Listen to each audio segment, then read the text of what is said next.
Hey everybody, it's Mrs. Cassill. So here are your instructions for the next 2 weeks of AP Physics.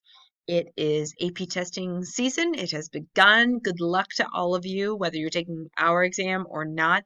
Lots of you are taking multiple exams.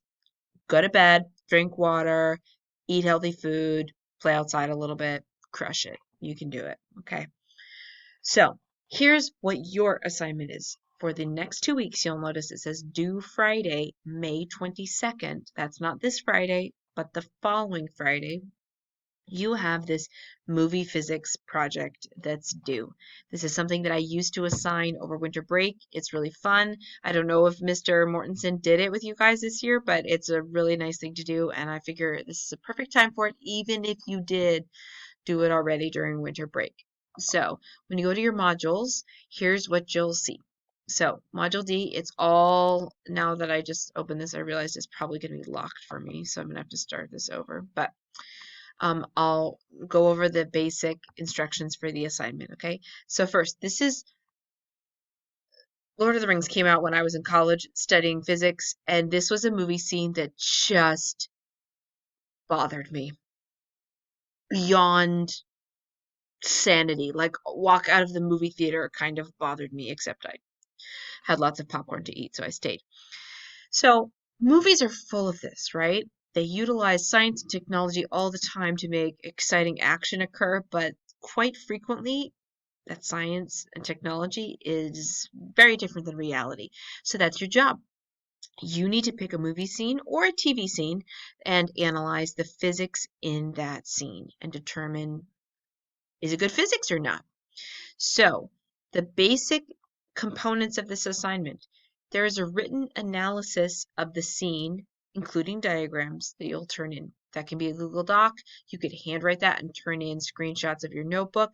It's entirely up to you, but there is a written analysis. Second, ordinarily we do in-class presentations for this. So this time I want you to record a presentation.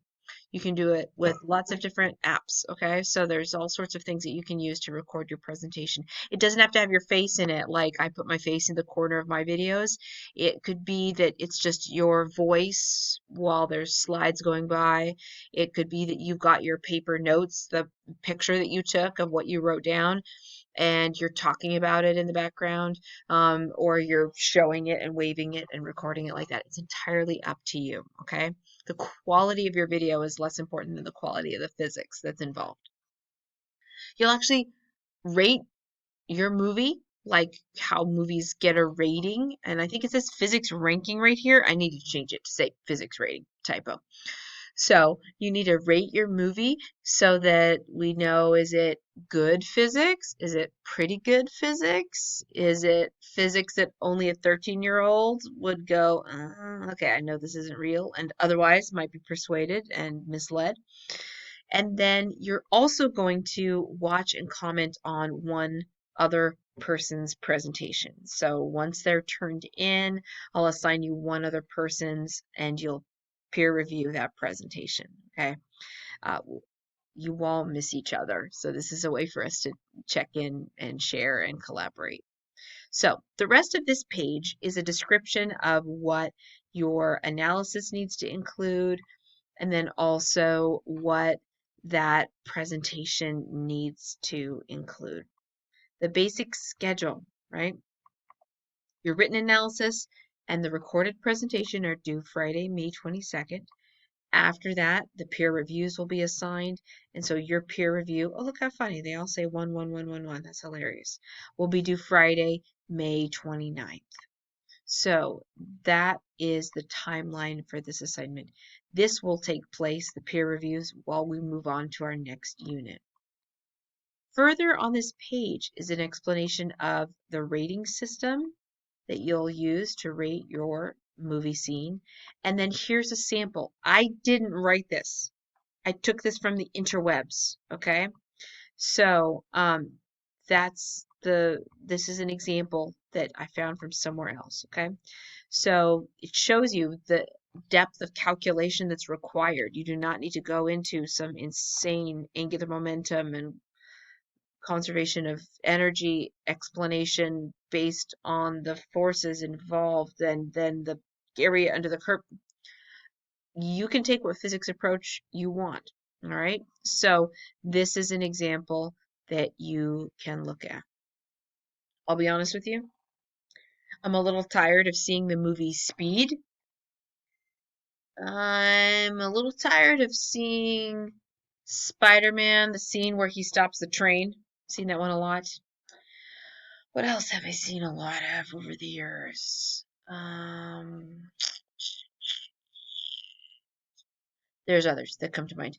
My goal here is actually not that you go out and you try to find a physics movie scene.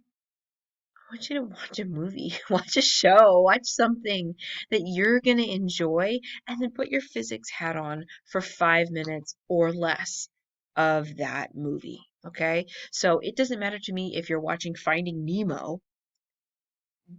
Go in there, right? Figure it out. Would those bags with the fish in them float at the level that they float based on the physics that you know at the very end of the movie? Uh, that kind of thing, all right? So, can Harry Potter actually stay on a broom just by gripping it in the rain while he's flying around and playing Quidditch?